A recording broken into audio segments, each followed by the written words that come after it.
ibikoresho tubikoresha ahantu henshi nk'uko ubibona na forme ntabwo zihuje. Hari bimwe by'ibyuma, hari ibiti, harimo bimeze nk'aho ari amakereyo. Yego ntabwo ushobora kuba ugiye gukora portrait y'umuntu mu ibumba, sibyo? Ibikoresho uzakoresha ntabwo bihwanye wenda n'umuntu ugiye gukora akandi kantu gasanzwe.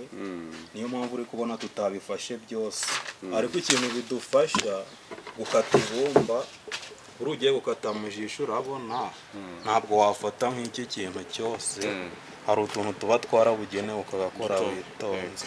Noneho muri finishing utu tuntu turadufasha cyane, wenda nk'aka mfashe urabona nshobora kugira gutya hagasa neza, ariko ufashe nk'iki waba ugiye gushyiraho indi textile, sibyo? Ushaka wenda nko guca imirongo ntabwo hari ikindi wakoresha. Utu rero tudufasha kugira gukora utuntu twacu neza. Ni umutwe w'umuntu nigeze gukora mu ntebe, nigeze gukora ariko nkora ari intebe nshaka ko umuntu wese yajya yicaraho, ariko hagati ari umutwe. Hagati aho umuntu yicara ari umutwe, hejuru yari agatebe ka kinyarwanda, munsi harimo umutwe umuntu ashobora kuba yakwicaraho. Yego.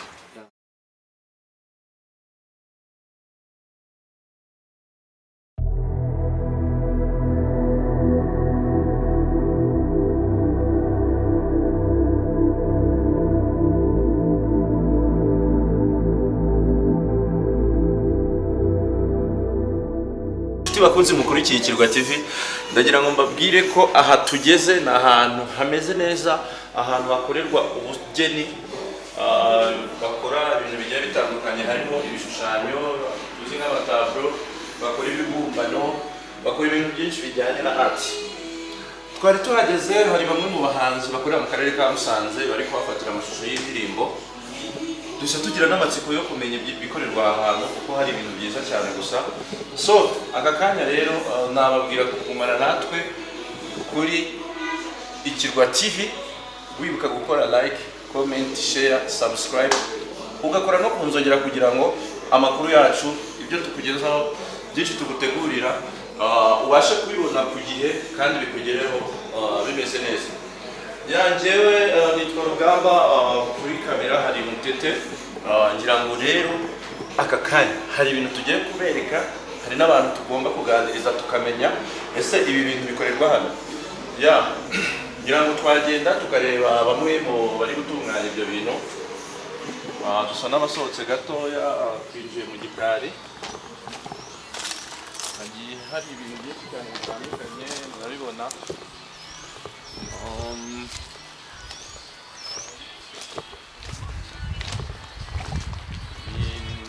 Urabona hano niho bakorera.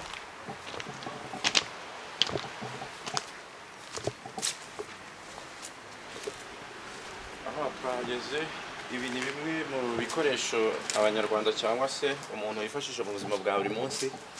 Ngira ngo bimwe ndabona bimeze nk'inkono gusa sinzi, ndaza kubaza. Harimo bijya binyuranye, ndagira ngo mu kanya tugiye kubegera baraza kutubwira, kugira ngo tudatinze twabegera tugatwangira tuganira nabo. Meze bite basaza? Ni amahoro? Tubasanze mu kazi. Mwatubwira ibi bintu bikorwa gute? Ubundi mu buzima bwa buri munsi bibamarira iki? Ubundi iyi ni ubugeni, ariko akaba ari ubugeni dukora, twibanda gukora mu ibihangano bikozwe mu mabumba. Akaba ibi musanze turi gukora ari byo bita human mask. Human mask. Yego. Ubwo human mask ni ibishushanyo by'abantu ariko ukoresheje ibumba. Ni ibihangano. Ni igihangano wakoze ukoresheje ibumba. Hanyuma ibindi mushobora kuba mukora ni ibiki bivuye muri iri bumba? Harimo bas-relief ni ibihangano ariko bikozwe bitari round, mbese utabona bya bihangano ukora utagaragaza uko ikintu cyose kiri umuzenguruko wacyo. Mbese akaba ari wake zikorwa ugaragaza ugafokasinga nk'uruhande runaka cyangwa ugafokasinga ku ruhande rumwe hanyuma ukapurika artwork yawe muri materiel y'ibumba. Iri bumba ni bwoko ki? Iri bumba ni ryo bita water based clay. Hano mu Rwanda riraboneka? Mu Rwanda ninjye rikunze kuboneka kuko oil based clay naryo ni ibumba ariko ryo ni ibumba ritajya rikunda kumva. Ntago rikunda kumva? Mu Rwanda niyo mpamvu dukunze gukoresha iri water based clay. Ko rikunda kuboneka? Kuko riri available cyane. Yego. Hari irindi rishobora kuba ari ryiza kuruta iri ngiri ariko rikaba ritaboneka? Urugero ni nka kaolin clay. Kaolin clay naryo ni ibumba ridakunze kuboneka cyane mu Rwanda, gusa mu Rwanda nyine haboneka iri ngiri ariryo bita water based clay. Ngira ngo twatangiye twihuse ntabwo wigeze utwibwira. Nitwa mu Rwanda Shyaka Delmas. Nkaba nsanzwe niga ku Nyundo. Bugeni. Ubu ngubu uri muri stage cyangwa nawe watangiye gukora akazi? Ni akazi mba naje gufasha umuvandimwe. Yego nibyo. Hano imbere iruhande rwa gato hari undi nawe iki nacyo ari gukora ni kimwe, iki nacyo ni kimwe n'ishyura mugenzi wawe? Byose ni bimwe? Ni kimwe ariko ntari neza cyane. Yenda njye nitwa Nahimana Jean Bosco. Nanjye niga ku Nyundo mu mwaka wa 5 level 4. Niga scripture na ceramique. Scripture ni ibyo mu biti, ceramique ni iby'ibumba. Iyi ndi gukora rero nayo ni maske iri mu bwoko bwa hora mask. Hora mask bivuze iki? Hora mask ni nka mask kabisa ureba ukumva ugize ubwo zibyikanga. Mask ishobora kugukanga. Ishobora kugukanga. Ngize rero ikindi kintu mvuga kwibumba, hari amoko y'amabumba menshi ko mu Rwanda dukunze kwifashisha water based clay. Ibumba nyine dukoresha amazi mu kuryumisha ntabwo rigorana, niyo mpamvu banarikunda. Noneho oil based urumva riba ari ibumba ry'amavuta ntabwo ryuma. Byo wenda baryifashisha nko ku bigo by'amashuri ku buryo barakora ikintu nyuma yaho bakongera bakagisenya bakongera bakarikoresha ariko riruma nyuma yaho bakaritwika igihangano kikaboneka. Ngira ngo watubwira igitekerezo cyangwa se umuhamagaro wo kwiyumvamo impano y'ubu bugeni? Mu bugeni y'ubu bugeni cyavuye cyaturutse kuki? Wenda akenshi umuntu yakiri umwana abona ibintu, hari ibintu abakunda. Nkiri umwana nakundaga ibintu bijyanye no gushushanya, kubumba, nkabaza udukoni iki. Ariko nta nubwo nari nzi ko atibaho nabimenye maze gukura. Wabimenye umaze gukura? Ariko ari ikintu wakundaga cyane? Hari ibintu nakundaga. Ubwo ngize amahirwe nsaba ku Nyundo. Nari nagize amanota atari mabi barahampa ngerayo. Hari graphique ni ibya peinture cyane n'amarangi. Scripture ho rero ni ibijyanye n'ibumba, ibiti, amasima, utundi tuntu burane byinshi twakoresha. Aba ari byo mpitamo nabonye ari byo byiza. Nibyo nkora. Hanyuma kuri ubu ngubu ni iki uyu mwuga winjiyemo ubona wahinduye ku buzima bwawe? Ni iki ni nk'iyo challenge ubona ku buzima bwawe bikuye muri aka kazi? Ibintu wenda byahindutse byo navuga ko ari byinshi ko naritinyaga nakora ibintu byanjye nkabihisha ukumva bitajya nkumva atari byiza. Ariko maze kugera hariya bitewe n'utuntu twinshi nagiye mpigira namenye ko burya buri wese ashobora kugira style ye. Sibyo ushobora kubona wenda style ukoramo abantu bakayishimira ariko wowe ubona atari nziza. Ariko iyo ukoze ugatinyuka ukabyerekana ibintu byawe kabisa bishobora gukundwa cyane. Ndagira ngo mubaze impamvu mbere y'uko ugikora ugishyira ku kantu kameze nk'isashi nka gutya. Ibi bimara iki? Ibundi ibumba iyi ni water based nabikubwiye. Birashoboka ko wacumbika nejo ugakomereza, sibyo? Ubisize gutya rero kubera aka kayaga kaba gatambuka ushobora gusanga byakomeye. Impamvu tubanza isashe ni ukugira ngo nidutaha tudasoje tugatwikire, ushyiraho utuzi duke ugatwikira ejo ugakomereza. Hanyuma ndabona udukoresho hano tugiye dutandukanye. Watubwira ibikoresho mukoresha bitandukaniye? Kuko ndabona mufite agatebo karimo utuntu twinshi cyane tugiye tunyuranye. Ibi bikoresho tubikoresha ahantu henshi, nk'uko ubibona na forume ntabwo zihuje. Hari bimwe by'ibyuma, hari ibiti, harimo bimeze nk'aho ari amakereyo.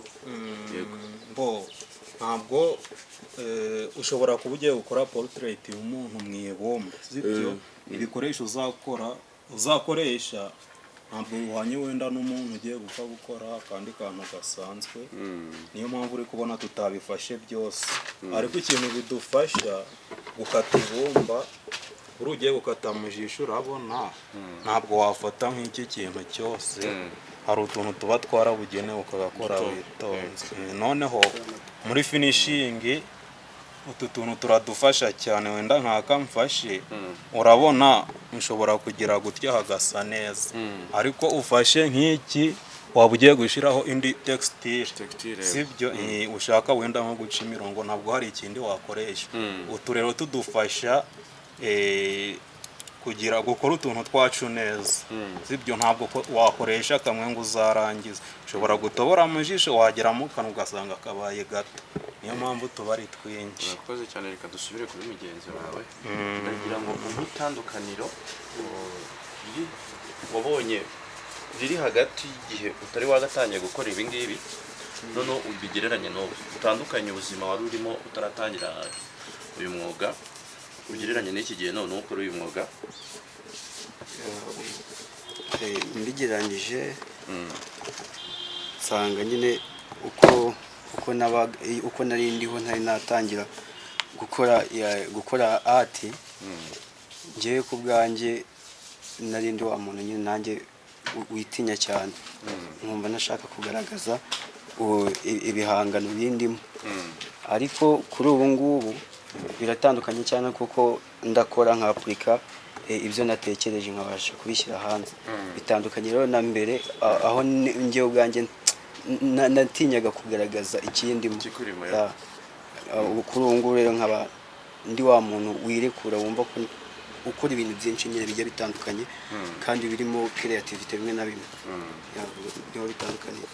Hanyuma uri umuntu ikigaragara cyo umaze gusa naho ugira akamenyero. Ni ikihe gishushanyo muri wowe, ni ryari ukora igishushanyo cyangwa se ugakora nk'igihangano kumva urishimye, ugize nk'akantu gahinduka muri wowe k'ibyishimo ukavuga uti uyu munsi nakoze, uba wabikoze gute? Biba byagenze gute? Mbese ni igihe nageze kuri finishing, wamaze kurangiza project. Namaze kurangiza finishing, niyo nicara hano nayireba nkumva nishimye muri njye, ubundi niyo inshimisha. Hanyuma mu bihangano wakoze ni nk'ikihe gihangano uvuga uti iki gihangano cyangiriye akamaro? Hari intambwe cyanjyanyo cyinshira ku yindi, cyamvanyeho cyinshira ku yindi? Ni umutwe w'umuntu nigeze gukora mu ntebe, nigeze gukora ariko nkora ari intebe nshaka ko umuntu wese yagira yicaraho, ariko hagati ari umutwe. Hagati aho umuntu wicara ari umutwe, hejuru yari agatebe ka kinyarwanda, munsi harimo umutwe umuntu ashobora kuba yakwicaraho. Yego. Wagakoze ryari? Wagakoreye nagakoze, nta muntu nagakoreye, njye nagakoze nshaka kugira ngo kajye muri noza yawe, kajye muri workshop yanjye, ariko nyine n'ubu niho kari. Noneho kari. Twazagusura katwereka n'ibindi bigiye binyuranye cyane ko ahangaha tubasanze mu kazi. Hanyuma rero uracyari muto, ni nk'iye nama wagira urubyiruko, abana bakiri batoya nabo bumva bafite zo kuzakora ibintu bijyanye n'ubuhanzi cyangwa se n'ubusizi? Inama nabagira ni ugukomeza bagakora mbese icyo bakunda, kandi bakagerageza kugikora cyane kandi nanone bakirinda umuntu wese wababwira ati hoya hoya ibi ngibi ntabwo ngo bikubereye ngo ibi si ibyawe kandi nanone nkagira n'inama ababyeyi burya hari ababyeyi baba bumva yuko bagomba kujya mu byo bashaka kugira ngo umwana we ajye mu cyo yiyumvamo maze rero nabo ndabagira inama z'uko bagomba kureka umwana akihitiramo aho guhitirwamo nabo kabisa. Yeah.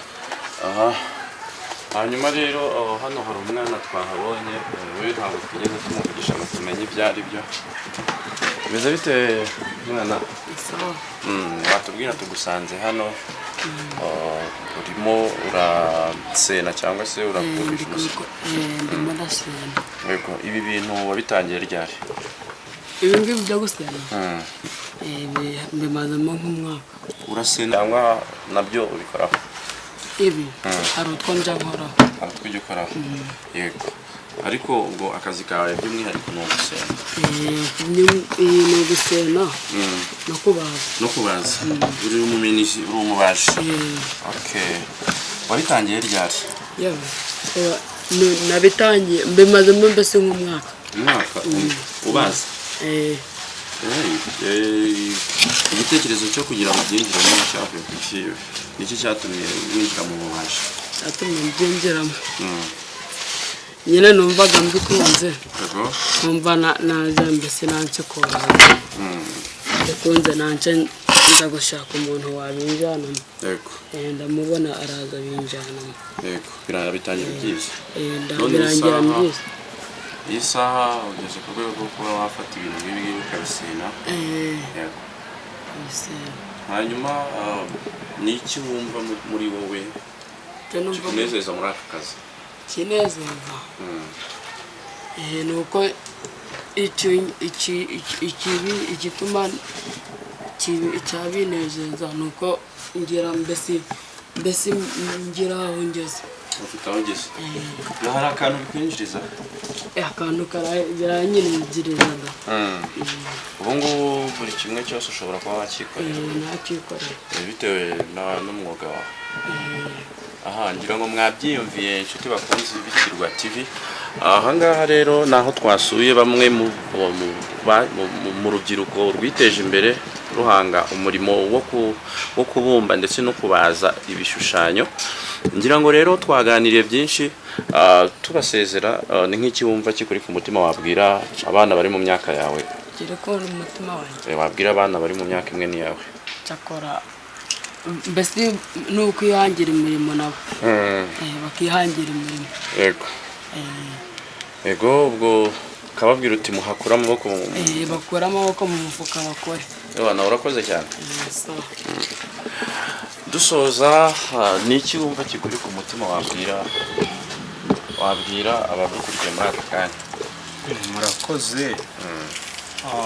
Nkurikije aho navuye, icyo nabwira bagenzi banjye ni ugutinyuka. Gitangira nakoraga ibintu nkumva nashaka itike nkasubira mu rugo ndi ku ishuri, nkagira amahirwe nkayibura. Ariko uko nagiye nkomeza gukora nageze aho ndabimenya buryo nanjye kabisa nkora ibintu nkumva ndishimye. Icyiza cy'ubugeni mbese binatuma kabisa wishimye, iyo ukoze ibintu ukabirangiza wumva wishimye. Ikintu nabwira wenda bagenzi banjye bakunda ubugeni cyangwa se bateganya no kubukora ntibajye batinya, ahubwo bajye bakora kabisa bazi ko ari ibintu byiza. Yego. Musore, ndabona wowe wabaye bize cyane, ubanza biri kugupfana. Ntabwo biri kumpfana ahubwo no kujyana ashaka formule na avance. Yego. Ni ikihe kintu kikuri ku mutima? Ni iki wumva kikuri ku mutima wabwira abadukurikiye muri aka kanya? Icyo nababwira ni uguharanira kugera ku ntego bihaye, bagakora kandi bakagaragaza ikibarimo kabisa. Ibyo ngibyo bizabafasha mu gutera imbere kwabo. Sawa, reka tubashimire, mwakoze kutunganya. Namwe turabashimiye. Murakoze inshuti bakunzi, mwe mukunda ibiganiro byacu, ibintu tugenda tuba filime, ibintu byose tugenda turashiriraho. Tubibutse ko musabwa kubana natwe Ikirwa TV. Kora like, share, sub, mukubite no kunzogera kugira ngo ibintu ujye ubibona mu gihe cya nyabyo kandi cya nyacyo. Peace.